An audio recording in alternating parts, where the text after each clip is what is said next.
Warning, the following video may contain spoilers. You have now lost all right to bitch about what I say in the video. Enjoy. Whenever you think of immortals, what comes to mind? Normally, the Greek gods or higher beings that are normally worshipped by us lowly humans. Whenever you think of immortals, you think of gods, and God, the word itself personifies immortal, like it will never die. It will guide us to the light. Well, today we're going to be talking about a series that deals with immortals in a more different manner, and that is Ajin Demi-Human. Now, with this being a first impressions, it's going to be solely based off from what I know about the first manga volume, because that's the only volume that is out at this moment stateside.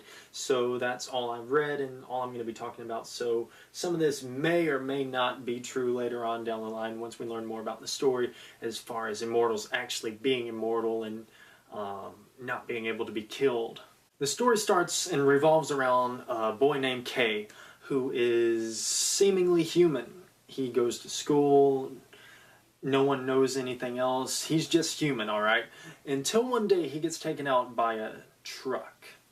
This truck kills him and obliterates his body all over the place. It's really graphic. It's awesome, though. It's really awesome seeing that graphic scenes in manga in general. It's video games. And by this we learn that he is actually a demi-human. What is a demi-human? A demi-human is feared by humans, but for the most part, because they are seemingly immortal.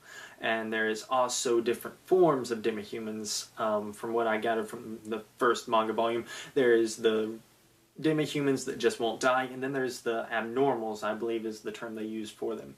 And these abnormals are kind of, it really reminds me of Attack on Titan, with the regular Titans and the abnormal Titans.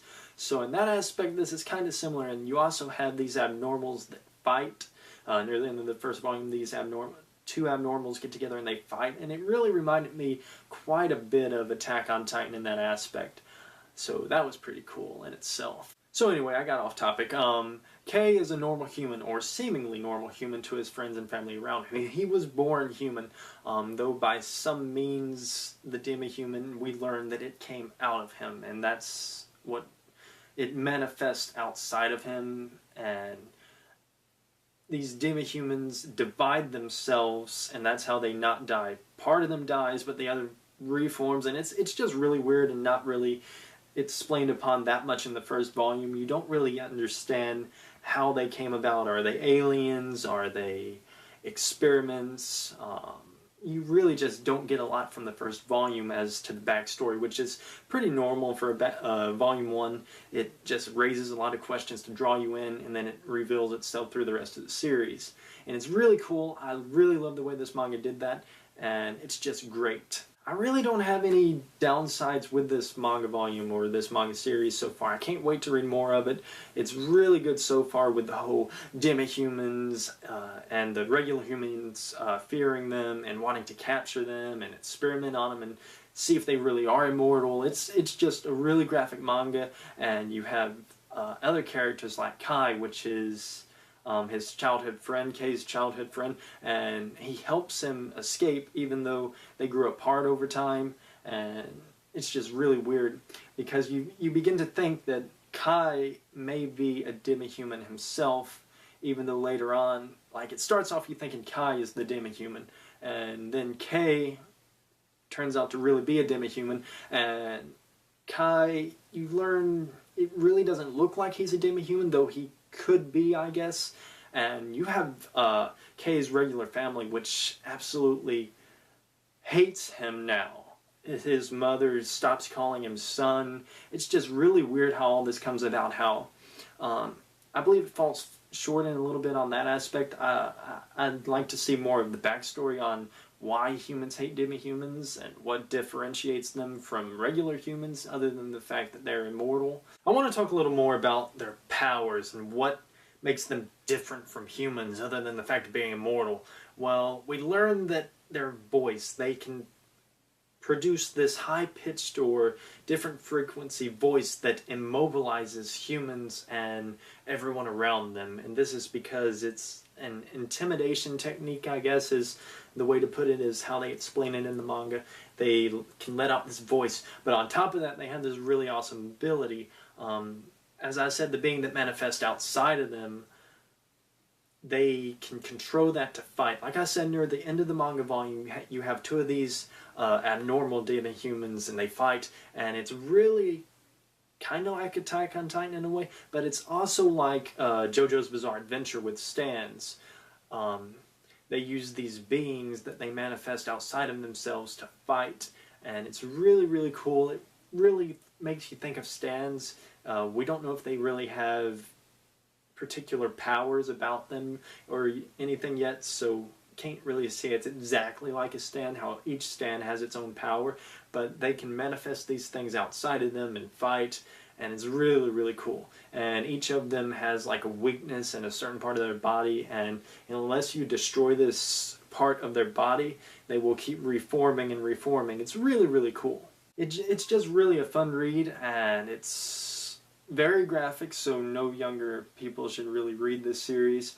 But on the other hand, it's really a suspense thriller. You have a bunch of stuff fed to you at the beginning without any explanations, so it really is a lot like Attack on Titan in that aspect, and this really could be the next Attack on Titan because it's done really well in that manner. Another thing I want to talk about before I end this video is the quality of this manga.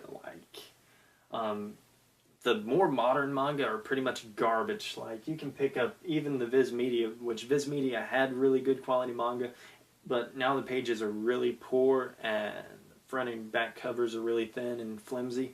Well, this really reminds me of Broccoli books. It really does. The pages are thick, they're heavy. You cannot see through them like you can a lot of the more modern manga, and just the feel of the covers feels about twice as thick as your average Viz Media manga. So as far as quality, Vertical is putting out some really good quality books, and this one isn't just for the physical quality. You really should go out and pick this one up. It's a great series. You learn about immortals. It's just, there's not a lot I can tell you about this series because there's not a lot explained in the first volume. I basically summed up the first volume in this video. Kay turns out he's a Demi-Human, he goes on the run. He's still on the run at the end of the volume. You don't really learn anything else. That's all it is. The first volume is him running and trying to find a safe place and running. It's just really good. I recommend going out and buying this. It's definitely worth the whole $13 you'll spend on it if you buy it in store, or if you buy it online, you can get it for cheaper. So if you want a good suspense thriller, it's not really horror, but I would say it's thriller because it does have some terror themes in with it, I guess. So yeah, if you want a good suspense thriller that's gonna drag you along for a great ride and leave a lot of questions and keep you engrossed in reading, I would definitely give this one a try.